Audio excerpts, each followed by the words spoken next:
Bienvenue à vous. On va parler pour ce numéro de quelque chose, d'un danger qui nous guette tous, l'usage abusif des pesticides. Souvent, il nous arrive d'être bio, de vouloir manger bio, de recourir aux produits des végétariens. Mais est-ce que dans la chaîne alimentaire, est-ce que les agriculteurs congolais respectent-ils les normes établies dans l'utilisation des pesticides? On en parle avec le président d'une ONG, de l'Union pour le développement des paysans, qui a accepté de tirer cette sonnette d'alarme. Il s'agit de la personne de M. Thomas Massosa. Bienvenue à vous. Merci. Alors c'est vraiment une préoccupation, un problème de santé publique, l'utilisation des pesticides. C'est vrai qu'ici en RDC, le gouvernement ou le ministère de la Santé n'en parle pas beaucoup. Mais alors, il y a un danger qui probablement va ravager les Congolais, les consommateurs des légumes. Vous êtes président des paysans tel que je l'ai présenté. Vous voyez comment est-ce que l'on fait l'agriculture ici au pays. Et vous venez nous dire que ces dangers, nous devons mettre fin à cela aujourd'hui. Oui, nous devons mettre fin. Ça touche tout le monde parce que Parce que c'est nous tous qui voulons manger les légumes. Tout le monde mange les légumes. Manger bio. Moi, j'aime manger le pondou, par exemple, le bitekou-tekou. Oui. Et vous dites que lorsque l'on est en train de planter les légumes, l'on pulvérise certaines substances chimiques, les pesticides en l'occurrence, mais il arrive que l'on dépasse les normes établies, ce qui fait que cela peut provoquer certaines maladies telles que le cancer. Je ne sais pas dire directement le cancer, ça va provoquer beaucoup de maladies. La liste n'est pas exhaustive, c'est vrai. Oui. Pourquoi je le dis? Parce que dans le pesticide que nous utilisons, il y a l'insecticide, il y a le fongicide, il y a les herbicides. Et tout ça, chaque produit a des constitutions avant la fabrication que moi, je ne peux même pas expliquer ici. Mais en gros, c'est pour tuer les parasites qui empêchent les herbes de bien croître. Il y a d'autres produits qui sont là pour tuer les insecticides. D'autres produits sont là pour guérir les maladies, c'est-à-dire que les insectes ont inoculé. Voilà. Il y a d'autres produits qui sont là pour détruire les mauvaises herbes. Et là, vous voyez, je vous l'ai dit, insecticides, fongicides et herbicides. Mais mon problème, ce n'est pas connaître tout ça. Mon problème est que les gens qui les utilisent en général sont des gens qui n'ont pas le temps pour lire les étiquettes du fabricant.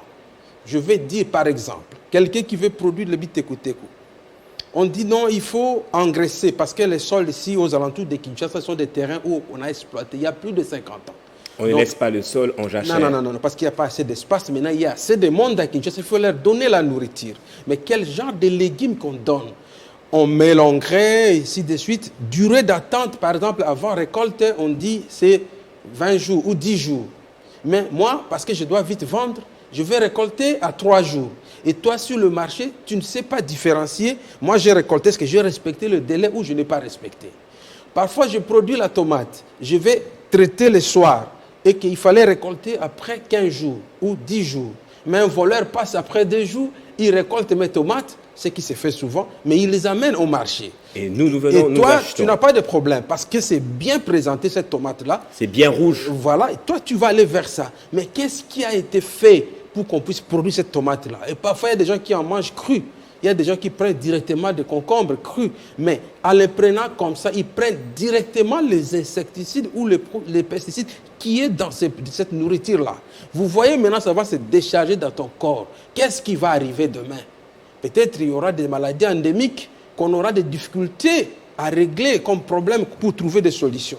Nous, on est ici pour vous dire qu'on sensibilise, mais on n'arrive pas à le faire. Télé 50 nous a donné l'occasion. Justement, mais je ne il sais faut pas, le faire. Moi, je dois remercier Télé 50. Je vous remercie également parce qu'il en va de notre santé à nous tous, même au plus haut sommet de l'État. Le chef de l'État voudra également manger bio. La majorité des gens, même au bas de l'échelle. Les gens disent maintenant ils sont des végétariens. Les gens disent que non, moi je ne mange pas des cuisses de poulet, tout ça. Moi c'est plus de légumes. Mais je vais te dire, peut-être les légumes que tu manges sont plus toxiques maintenant à Kinshasa que même le poulet là. Je le dis pourquoi? Parce que quand aujourd'hui je vais lancer le message ici, ceux qui ont la télévision vont suivre. Mais un agriculteur qui est au fond là, de Dingi-Dingi, de Manenga, qui est au fond de Kimwenza, il va continuer à pulvériser, à mettre les engrais chimiques. Comme il pleut maintenant, il va beaucoup pulvériser. Pendant la pandémie, quand il y avait confinement, Ils en ont profité pour il n'y avait pas assez pulvériser. d'insecticides. Mais il y a des gens qui font recours même à des insecticides qui sont destinés à tuer des cafards à la maison, mais ils les prennent et ils utilisent ça pour les champs.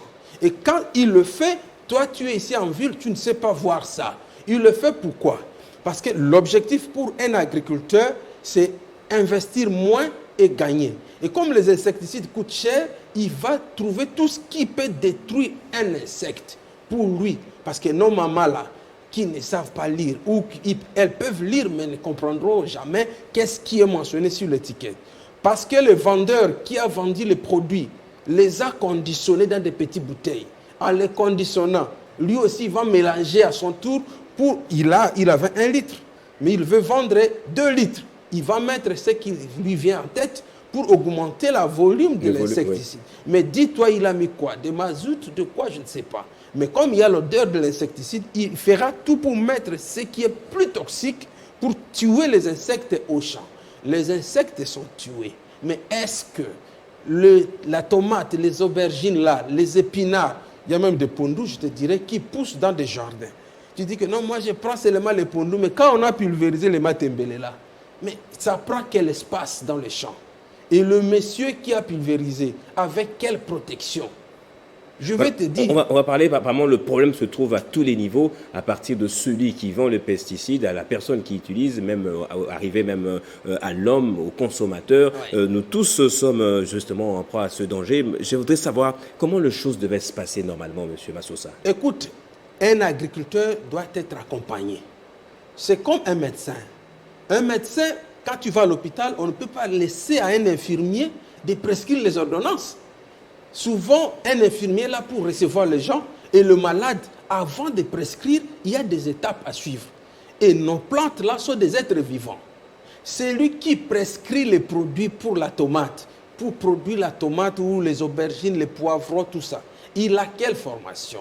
Mais il est là, il étale ses produits, même à terre. Et comme les Congolais minimisent toujours l'agriculture, vous verrez ici sur votre plateau, on parle moins de l'agriculture.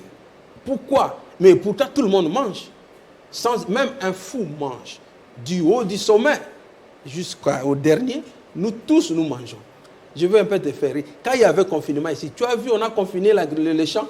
Non, nous on était libres, on partait partout au monde. Les agriculteurs, confinement ou pas, nous on a travaillé. Parce que si nous, on ne travaille pas, Télé 50 ne va pas fonctionner, la présidence ne va pas fonctionner, partout, tout le monde ne va pas vivre.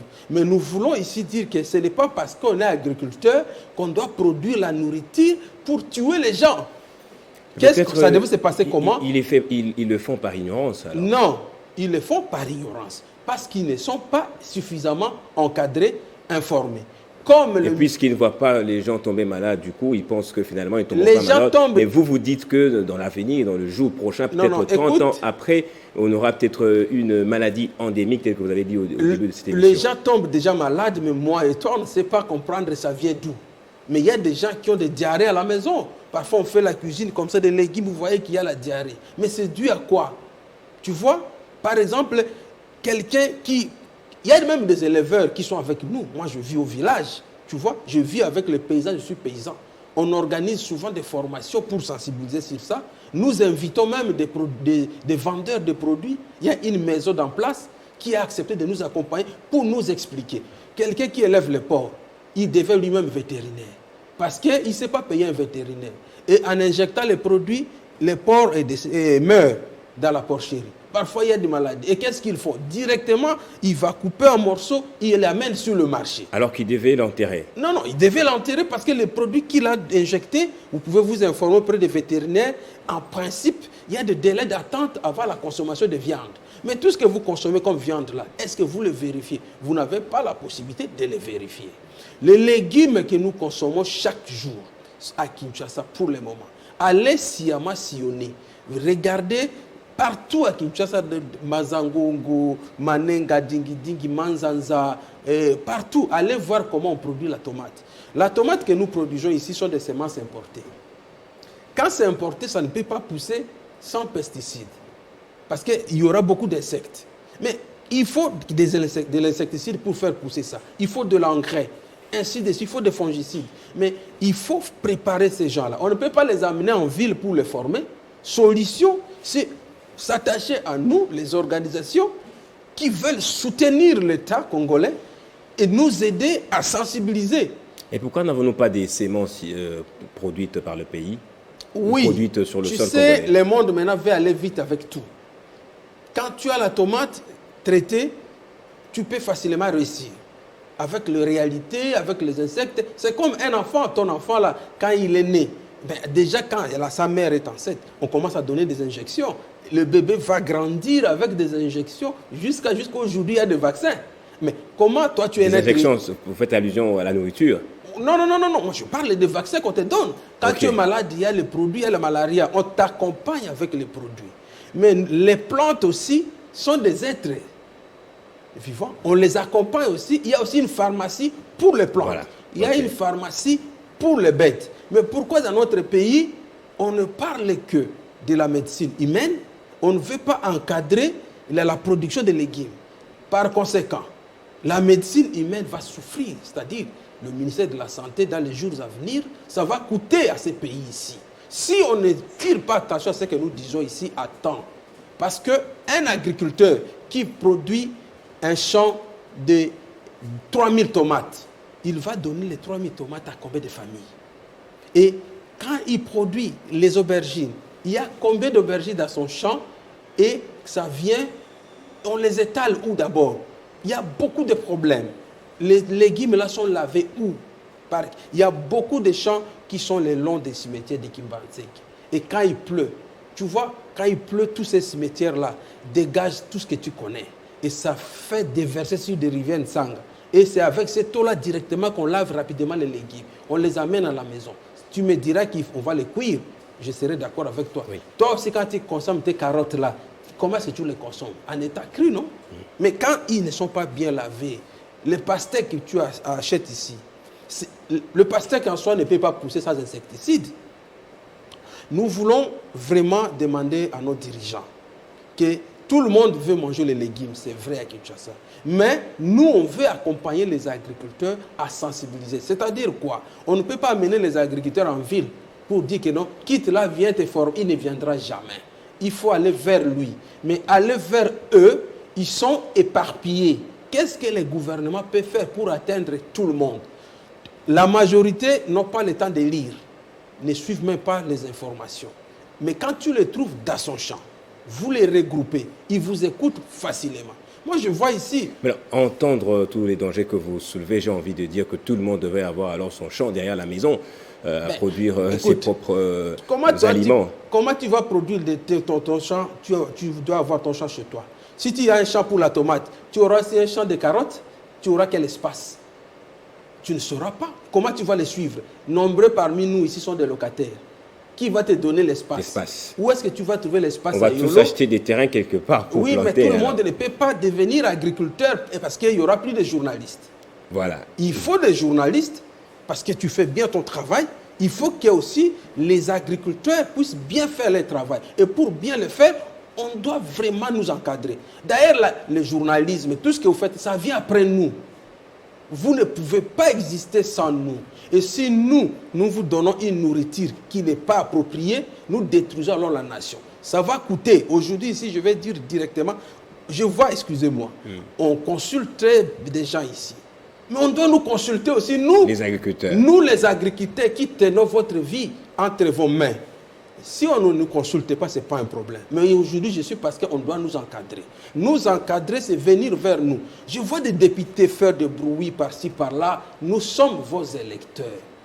Vos électeurs, si toi, tu viens sensibiliser là où tu es sorti, les gens qui t'ont voté, tu viens vers nous. On va t'écouter et on va t'accompagner à faire passer le message. Vous avez les moyens de faire passer le message. Mais un paysan qui est pauvre, lui dire que cet insecticide, s'il faut laisser, il va te dire, d'abord, tu auras beaucoup de questions que tu ne vas même pas résister. Mais nous, au moins... Est-ce que d'abord, il y a le contrôle au niveau des pesticides qui rentrent au pays? Parce qu'en Europe, il y a eu tout un problème autour d'un pesticide qui a été mis de côté par l'Union européenne. Est-ce qu'il y a un contrôle qui se fait au niveau du ministère, soit de l'Agriculture ou du ministère de la Santé? Moi, je ne sais pas te dire oui, Ce que je sais, ils peuvent contrôler là-bas, mais moi, je suis plus basé sur l'utilisation. Eux peuvent contrôler. Ils disent que c'est bon. Le produit vient, mais c'est lui qui va mélanger au champ, le fait abusivement. Donc le problème, ce n'est plus à leur niveau. Le vrai problème, la solution, c'est venir vers les agriculteurs. Nous sommes une association parmi tant d'autres. Mais il y a des associations, les gens viennent dire, on a remis un cadeau de brouettes, de houes, on remet des choses, on fait des bruits à la télé. On n'a pas besoin vraiment de ça. Parce que l'agriculture n'a pas besoin de ceci. Ce sont des choses qu'il faut faire avec exactitude. C'est-à-dire quoi? Nous n'avons pas des appareils pour vérifier chaque tomate. Et vouloir ou pas, nous devons encadrer ceux qui produisent. Parce que si vous ne les encadrez pas, moi je le dis, si vouloir ou pas à midi tu vas manger, le chef de l'État va manger. Tout à l'heure nous allons manger. Qui n'a pas la cuisine chez lui? Mais si tu as une cuisine, quand on prend les piments, on prend les poivrons, on prend les poireaux, on prend les matembele, tout ce que tu prends là, pose-toi la question, qui produit ça? Comment il le produit? Et parce que quand tu t'habilles, tu sais contrôler. Ta voiture, tu sais bien la ranger. Tes enfants, les lits, tu sais les faire, mais tu ne sais pas contrôler la nourriture que tu manges. Tu vois qu'à ce niveau-là, excusez-moi de vous dire qu'il y aura un danger. Nos députés, bientôt là, on va faire des bruits. Nous voulons leur demander. Mais quand tu vas lui parler, tu dis que je veux que tu puisses accompagner les agriculteurs. Il ne sait même pas, les agriculteurs, c'est quoi? D'abord, c'est un métier de pauvre. Au Congo, ce qui se dit, mais ce n'est pas la réalité. Bon, en fait, les gens le disent, moi je ne le dis pas. Moi je suis agriculteur, je n'accepterai jamais ça. Je suis au service de la nation. Ce que moi je produis, je peux nourrir autant de familles par jour. Et si eux peuvent accepter de nous accompagner, aujourd'hui Télé 50 nous a donné l'occasion, mais s'ils peuvent encore nous donner l'occasion d'entrer en contact direct avec les décideurs, leur proposer nos pistes de solutions. Lequel? Nous voulons avoir dans chaque site. Nous avons déjà 7 sites. Dans chaque site, nous voulons avoir des champs témoins. Des champs témoins. C'est-à-dire un champ où les agriculteurs, ils sont 100 dans le coin. Mais ils viendront apprendre là-bas, dire que voici les pesticides, il ne faut pas faire ça, il ne faut pas faire ça.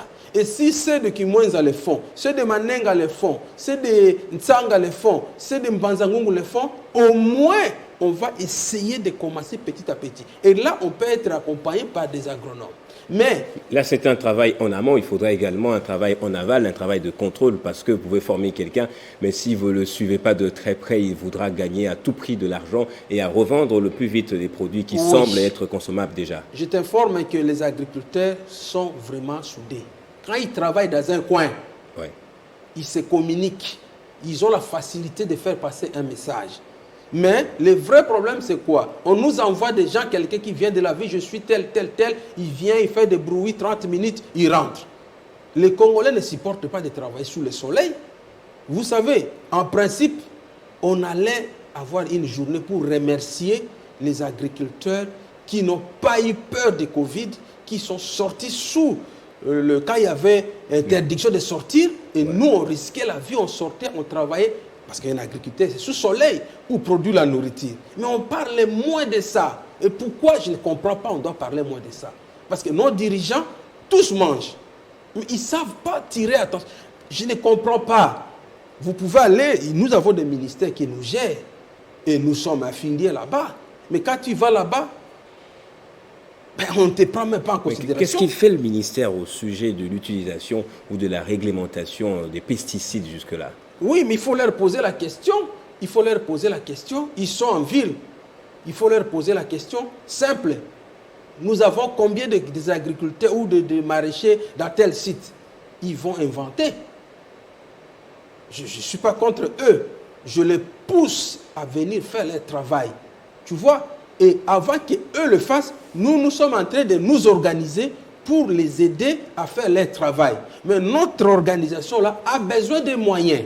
Lequel? Nous pouvons avoir des affiches que nous affichons dans chaque site. Nous pouvons avoir des petits documents écrits en langue locale pour dire que non, ne fais pas ça, ne fais pas ça, ne fais pas ça. Maintenant, là, quand il y a de maladies qui se déclarent dans notre pays, on investit de gros moyens, mais pourquoi pas les faire avant? Mais cette fois-ci, je t'informe que ça va toucher tout le monde. ça va toucher tout le monde. Va voir ce qui se passe à Kinshasa. Un enfant de 10 ans, à quelle taille? Et un enfant de 10 ans au village, à quelle taille? Pourquoi? Celui qui est ici à Kinshasa grandit vite. Mais quand il grandit vite, il va mourir vite. Mais celui qui est au village, tu verras un enfant de 10 ans, mais qui a cette taille ici. Pourquoi? Il mange bio. Monsieur Massosa, nous sommes arrivés à la fin de cette émission. On était en train de parler des solutions. Vous avez parlé de mettre en place de champs témoins. Ouais. En plus de ces champs, il faudra quoi également? En plus de ces champs, il faut aussi de porcheries témoins. C'est-à-dire, comment on élève les porcs. S'il y a un agronome du ministère, s'il y a des organismes qui veulent nous former, il vient, il nous trouve là. Il va réunir tout le monde dans ces champs témoins. Cela fera que les agriculteurs ne se déplacent pas. Et notre ONG peut le faire déjà, il commence à le faire déjà, mais on n'a pas les moyens. Avoir un champ témoin, c'est-à-dire qu'il faut avoir des matériels, il faut avoir l'espace, il faut qu'on soit accompagné. Voilà. Merci, monsieur Thomas Massosa. Je rappelle, vous êtes président d'une ONG, l'Union pour le développement des paysans. Nous espérons vous revoir la prochaine fois avec peut-être un toxicologue avec qui plutôt nous essaierons de parler de toutes les maladies, les dangers qui découlent de l'utilisation abusive des pesticides. On se retrouve certainement au prochain numéro. Merci beaucoup. Merci à vous également de votre fidélité à Urgence Santé. On se retrouve également au prochain numéro.